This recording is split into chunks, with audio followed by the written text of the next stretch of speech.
சிலுவையின் மூலமாக ஒரு இன்னர் ஹீலிங் நமக்கு நடந்திருக்குது.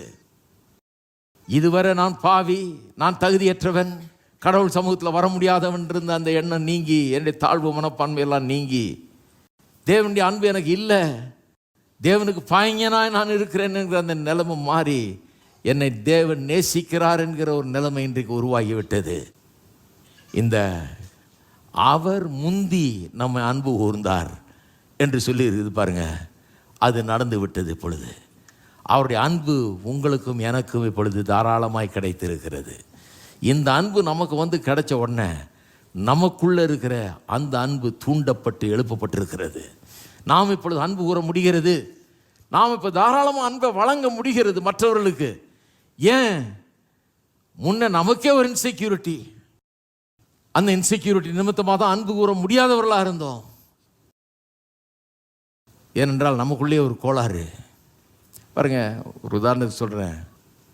நம்மக்கிட்ட காசு கொஞ்சம் கம்மியாக இருந்தால் அந்த நேரத்தில் யாராவது நம்மகிட்ட உதவி கேட்டால் நம்ம என்ன நினைப்போம்? நம்மக்கிட்டே பத்தலை, இவனுக்கு வேறு தரணுமா நம்ம அப்படின்னு நினைப்போம். சரி, செய்யணும்னு நினச்சா கூட தயங்கி ரொம்ப கொஞ்சமாக அப்படி செய்வோம்.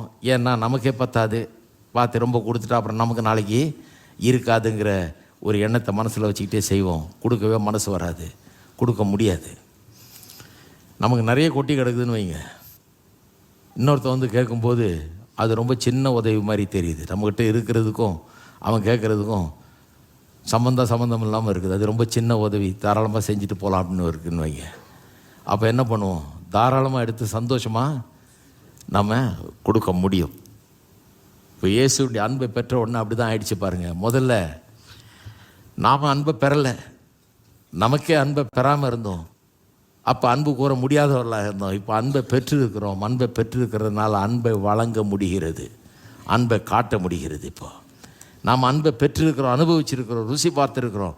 நமக்குள்ளே ஒரு சுகம் உண்டாயிருக்கிறது, ஒரு இன்னர் ஹீலிங் உண்டாயிருக்கிறது.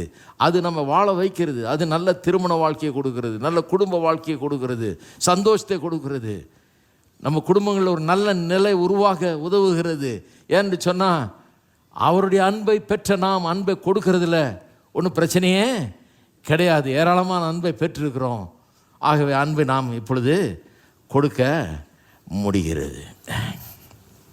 இப்போ பாருங்கள், கல்வாரி சிலுவையின் மூலமாக எப்படி ஒரு காரியத்தை இயேசு செய்து முடித்திருக்கிறார்னு. அங்கே சாகும்போது அந்த அல்டிமேட் ரிஜெக்ஷனை அனுபவித்தவராக செத்தார். அங்கே தள்ளப்பட்டவராய், புறக்கணிக்கப்பட்டவராய், கூப்பிட பிதா பதில் சொல்லலை. அந்த